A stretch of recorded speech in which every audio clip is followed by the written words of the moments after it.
છેલ્લા 3 ટર્મથી નગરપાલિકામાં ભાજપની સત્તા છે। આ નગરપાલિકામાં સત્તા પક્ષ વિકાસના અનેક દાવા કરે છે અને વિપક્ષ અનેક વાર કરે છે। TV9ની ટીમ મહેસાણાના ખેરાલુ નગરપાલિકા વિસ્તારમાં પહોંચી અને છેલ્લા 5 વર્ષમાં સત્તા પક્ષે કેટલું કામ કર્યું છે તે જાણવાનો પ્રયાસ કર્યો।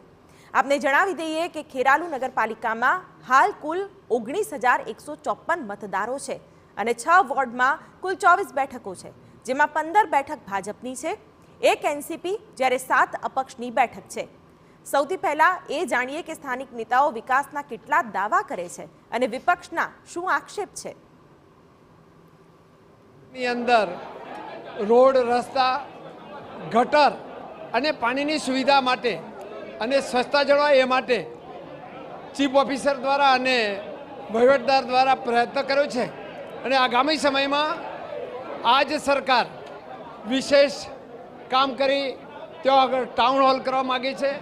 એ જ પ્રમાણે ખેરાલુ રેલવે સ્ટેશન બાજુમાં ફાર્મર ઇન્ફોર્મેશન સેન્ટર પણ લાવવા માગે છે અને સારી તાલુકા પંચાયતનું બિલ્ડિંગ પણ કરી લોકોને મદદરૂપ થાય એ માટેની આગામી સમયમાં આયોજન કર્યું છે।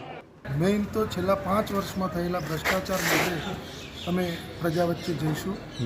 પીવાના પાણીના પ્રશ્નો, આરોગ્યના પ્રશ્નો, શિક્ષણના પ્રશ્નો પણ લોકો સુધી અમે લઈ જઈશું અને એ મુદ્દા ઉપર અમે ચૂંટણી લડશું। વિકાસના મુદ્દે અમે ચૂંટણી લડવાના છીએ। જો હમણાં તાજો જ દાખલો આપું તો ખેરાલુ દેસાઈવાળા ડેરીથી શીત કેન્દ્ર સુધીનો 58 લાખનો રોડ 58 દિવસ સુધી પણ ચાલ્યો નથી।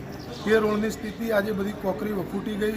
એ રોડ બિલકુલ અત્યારે બેહાલ હાલતમાં છે। 58 દિવસ ન ચાલેલા રોડના કારણે ખેરાલુ નગરના નાગરિકો પણ નારાજ છે એ મુદ્દા સાથે। અને એવી જ રીતે ગામના દરેક રસ્તાઓની હાલત પણ એ જ છે। પાણીની સમસ્યા છેલ્લા 2 વર્ષથી ધરોઈના પાણીનું જે બિલ આવતું હોય છે એ આ લોકો ભરતા નથી અથવા ભરવું ન પડે માટે સ્થાનિક બોરમાં ક્ષારવાળું પાણી ખેરાલુ નગરજનોને પીવડાવવામાં આવે છે। એના કારણે છેલ્લા 12 મહિનાથી લોકોની અંદર સાંધાનો દુખાવો, કમરના દુખાવા જેવા અનેક રોગોનો વ્યાપ વધ્યો છે।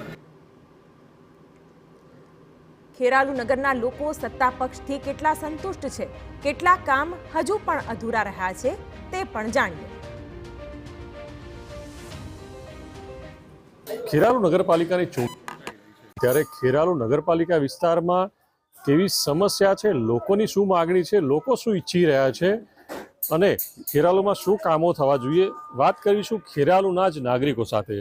સૌપ્રથમ આપ જણાવશો કે ખેરાલુમાં મહત્વની શું જરૂરિયાત છે, શું માગણી છે અને શું લાગે છે કે જે આવે સત્તા પર ખેરાલુમાં શું જરૂરિયાત છે, શું કરે કામ? ખેરાલુમાં હાલ રોડની કોઈ વ્યવસ્થા જ નથી। નવા રોડ બને છે, 15 દિવસમાં રોડ તૂટી જાય છે। એના દાખલા છે ખેરાલુની અંદર પ્રવેશતો જ 20 દિવસની અંદર રોડ બન્યો છે। આજે એની ડસ્ટ ઉડે છે, એની કોકરીઓ બધી બહાર આવી જાય છે। ખેરાલુમાં કોઈ વિકાસ નહીં। ખેરાલુ એક ખાડા બજાર તરીકે ઉપસી આવ્યું છે આજે। ખેરાલુમાં જે કામ અત્યાર સુધી થયા છે એ ભ્રષ્ટાચાર વાળા લાગે છે આપને?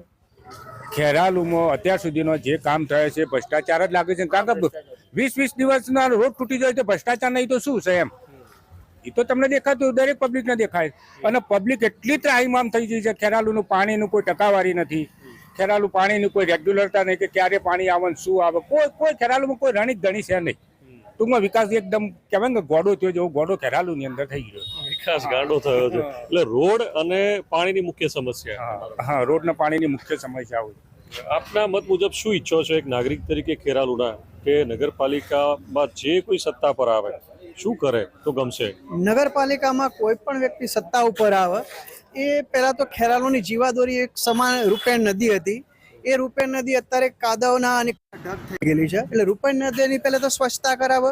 ખેરાલુમાં મેડિકલ કોઈ પણ સુવિધા નથી, તો કોઈ પણ વ્યક્તિને મેડિકલ મળવું, સહાય મળવી, ખેરાલુમાં કોઈ સિવિલ એવી જબરજસ્ત કોઈ સિવિલની સુવિધા નથી કે કોઈ માણસને એડમિટ કરીને આપણે બચીને આવે। એટલે પહેલી તો એ બી જરૂરિયાત છે। બીજી વસ્તુ પાણીજન્ય રોગો ખેરાલુમાં બહુ થાય છે, એટલે પાણીની સુવિધા વ્યવસ્થિત કરે। 3 દિવસે પાણી આવે છે, એની જગ્યાએ પર ડે આપે। સૌથી વધારે વેરો ખેરાલુ નગરપાલિકા વસૂલ કરે છે, પણ એ વેરાનું વળતર આપતી નથી। જે બી વ્યક્તિઓ અહીં ખેરાલુ નગરપાલિકામાં પ્રવેશ કરે છે એ તમામ ભ્રષ્ટાચારમાં જ માને છે। કોઈ પણ રોડ રસ્તાનું વ્યવસ્થા છે જ નહીં. તમામ જગ્યાએ ખેરાલુમાં ખાડા ઉભરી આવ્યા છે, ગટરો, સ્વચ્છતાનું કોઈ દેખાતું નથી. એટલે ખેરાલુની બહુ અધોગતિ તરફ અત્યારે જઈ રહેલું છે. પણ હવે કરે કોઈ એવી વ્યવસ્થા થાય ખેરાલુમાં કે દરેક નાગરિકને પોતાની સુવિધા મળે, રોડ રસ્તા સારા થાય, પાણીનું સચવાય, ખેરાલુની રૂપેણ નદી છે એને સાફ સુફી કરાય, કચરાના ઢગ જ્યાં ત્યાં છે ત્યાંથી ઉપાડાય. આ ખેરાલુની સમસ્યાઓનો હલ થાય એવી સરકાર, એવી બોડી ખેરાલુ નગરપાલિકામાં આવે એવી અમારી ઈચ્છા છે. ખેરાલુ નગરપાલિકા વિસ્તાર છે છતાં મેડિકલનો આપે કહ્યો કે પ્રશ્ન છે. અહીંયા હોસ્પિટલ હતી, એક સમય હતો કે જર્જરિત હોસ્પિટલના કારણે પાર્કિંગમાં હોસ્પિટલ ચલાવવાની ફરજ પડી હતી. હવે નવી બની રહી છે, પરંતુ આ દિવસો પણ ખેરાલુ નગરજનો જોયા છે. આમથી 1.5 કિલોમીટર દૂર છે.